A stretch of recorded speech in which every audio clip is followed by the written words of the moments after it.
Child, I'm out here selling everything except ass. Quiet as it's kept, honey. If they get a second stimulus check, I might start selling that too if the price of it go up per pound. Nevertheless, in the meantime, in between time, I got sea moss, baby. Get your sea moss. Y'all know about all the health benefits of sea moss. You've been hearing everybody talk about it. Drop down in the description box and order your sea moss today. Jaguar Wright.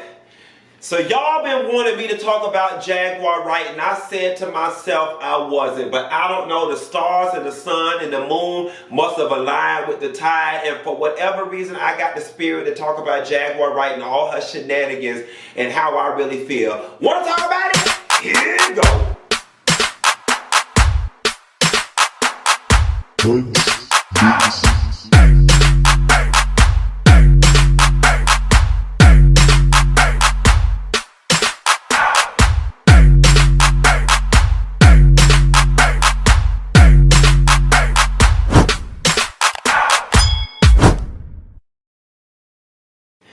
Now, so girl, y'all been asking me for the longest to talk about Jaguar Wright, and do y'all honestly want to know how I feel about it?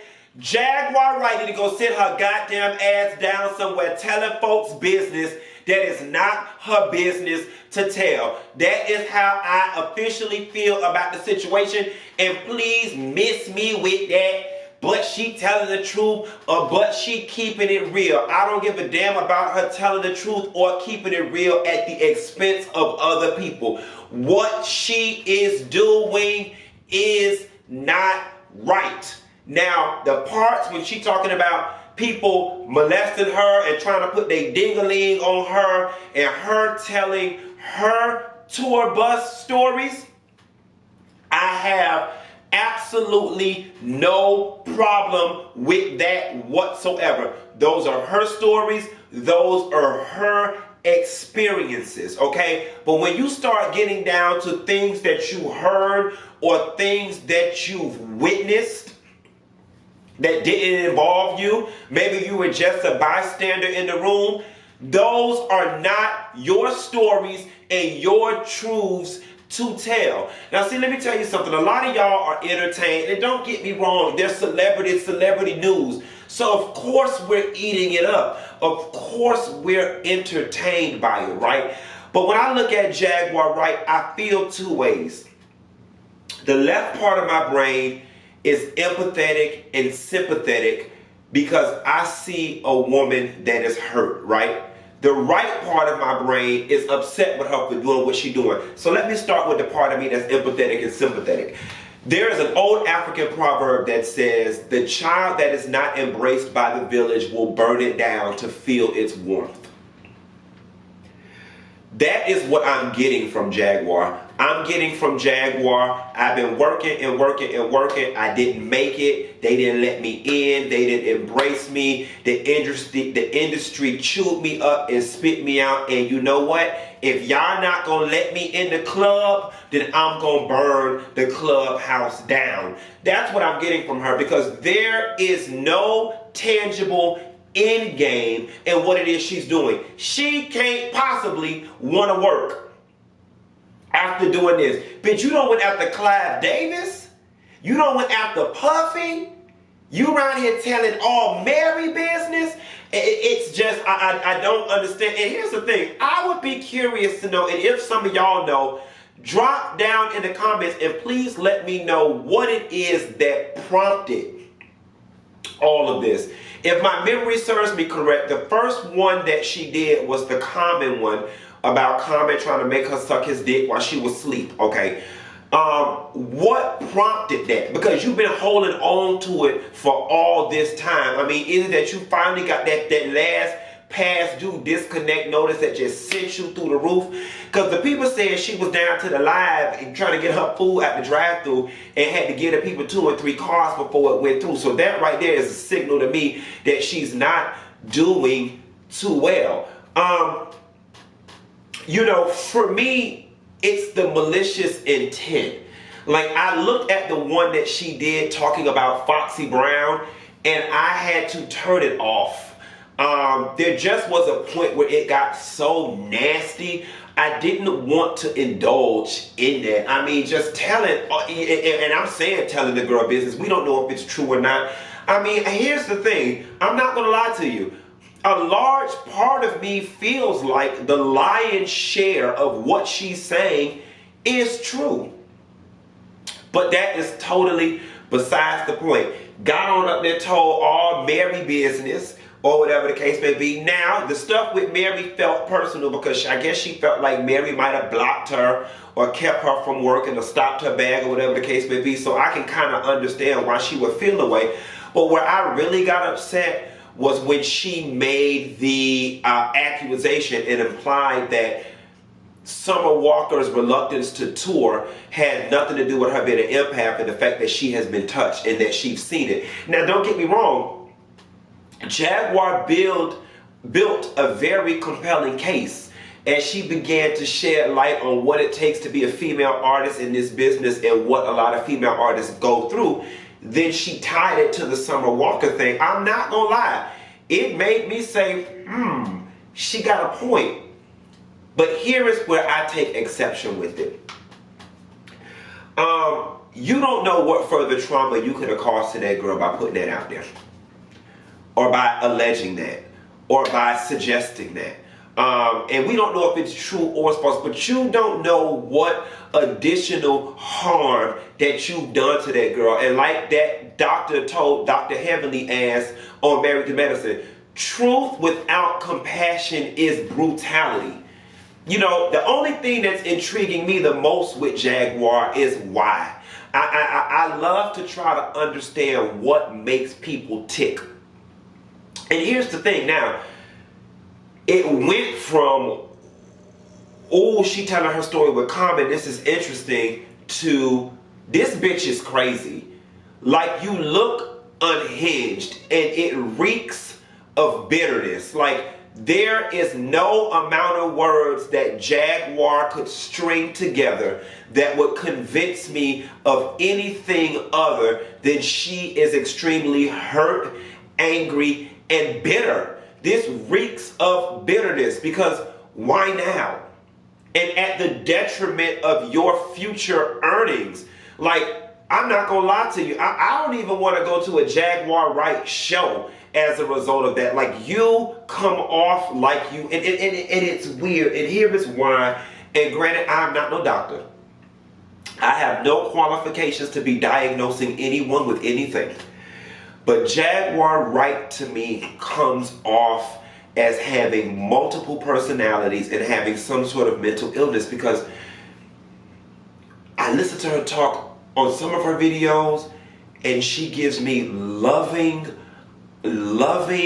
auntie on the stoop that's looking after the community kids playing hopscotch in the street.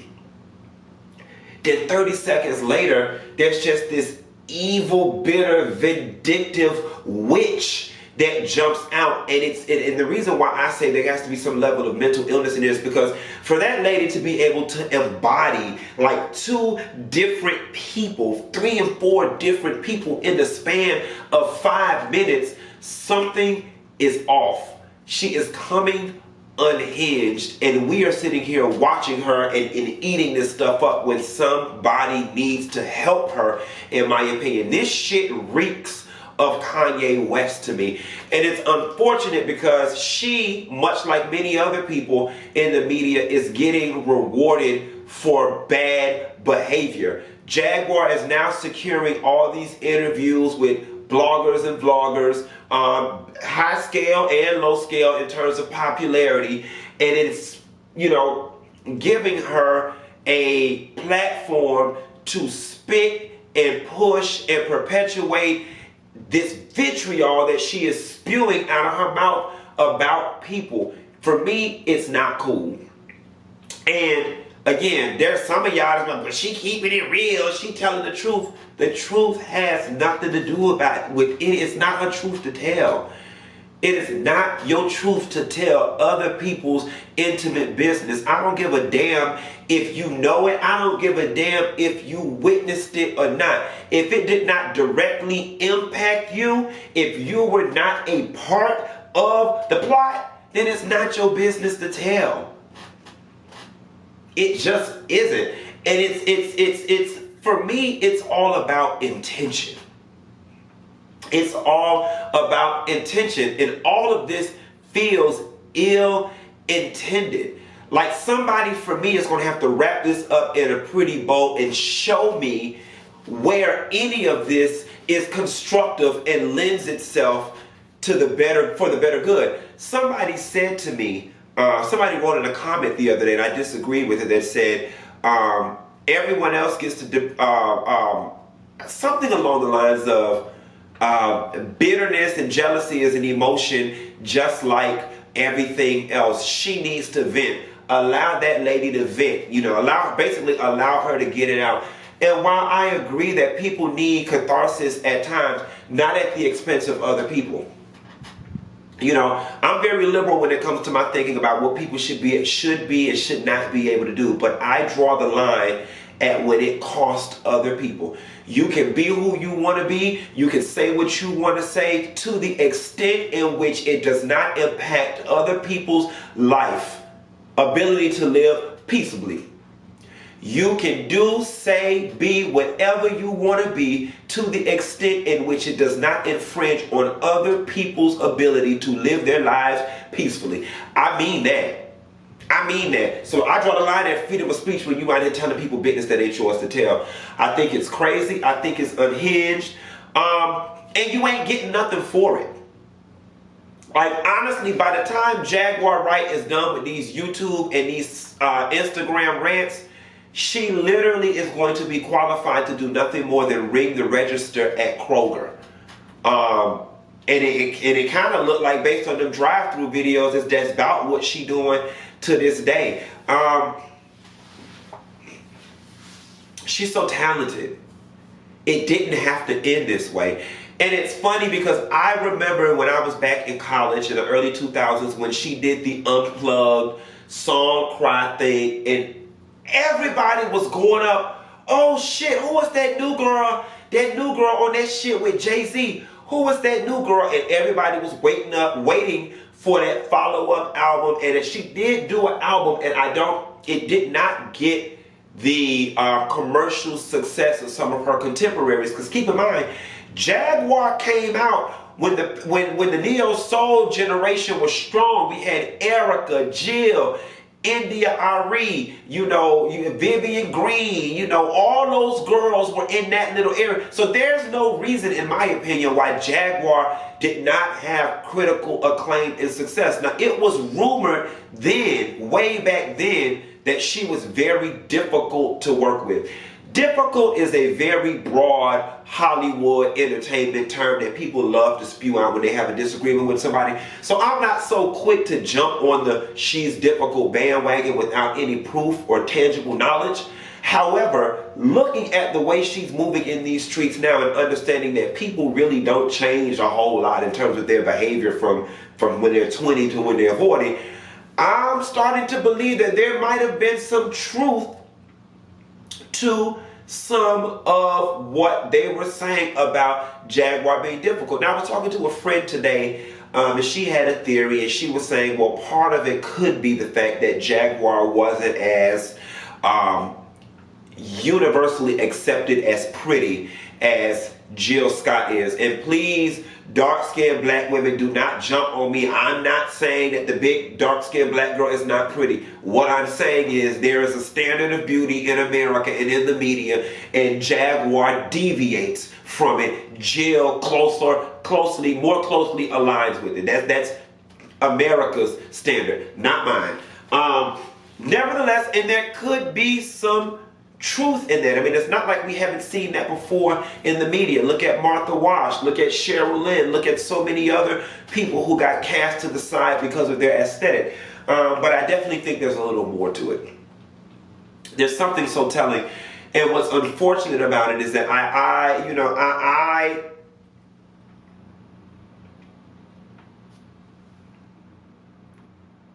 developed this way of thinking when Tamar Braxton got big in reality TV. I want my singers to be singers. That's it. I don't want my singers to be investigative journalists. I don't want them to be gossip columnists. I don't want them to be vloggers, bloggers, YouTubers, social media personalities. I want my singers to be singers. And I really feel like if Jaguar would have just stuck to the singing. You know what I'm saying? We now live in an era where Erykah Badu and all of them, they doing concerts from their house via social media. We got verses. During COVID, this was an opportunity for Jaguar to do so many other prosperous, fruitful, productive things other than what it is she's doing now. And this was the choice she made. It was the wrong choice. And there's a learning lesson in all of this for us. If you don't clear up whatever bitterness that you got going on inside you, and whatever hate, whatever issues, whatever anger, whatever disagreement, whatever, disgruntledness that you have inside of you, it will cloud your judgment and have you out here moving in these streets all wrong. All right? Jaguar is literally, now listen, if she's content not working, then by all means. But you can't, I don't want Jaguar to come back months from now on some Monique shit, talking about she been blackballed, won't nobody work with her, she can't get no bookings, this, that, and the third, because you have created a situation by which nobody should work with you. What Jaguar Wright is doing is reckless. And I know there's going to be some smart ass in the comments that's going to say, I don't understand what the difference is between what Jaguar doing and bloggers. There's a huge fucking difference. The difference is bloggers and vloggers, at least the lion's share of us, don't sit down looking for the deepest, darkest shit about somebody to reveal to the world. We speak on shit that's already been revealed. I'll never forget the biggest piece of advice somebody gave me, John Murray gave me. He was like, the true mark of a blogger is not what you tell, it's what you don't. Okay? Baby, as plugged in as I am in Atlanta, y'all don't think I seen some shit? Y'all don't think I know some shit? Y'all don't think I've been a part of some shit? Trust and believe I have, and that shit stays sealed in the vault. Plus, bitch, I gotta say something for my memoir, bitch. I can't tell it all. But just because you know some shit don't mean you have to tell it. Okay, because bitch, I'm sitting on some shit that'll ruin a lot of careers. I'm sitting on some shit that'll ruin a lot of marriages of some of y'all's faves. But it ain't my business to tell. And I'm not gonna get nowhere tearing folks' lives up. I just want to understand what's in it for her. Other than the fact, like the African proverb says, the child that's not embraced by the village will burn it down to feel its warmth. Y'all didn't let her in, so she said, fuck it. If she can't have none, can't nobody have none. And that's how she going out. That's what I think on the Jaguar situation. Y'all drop down in the comments and let me know what y'all think. Bah!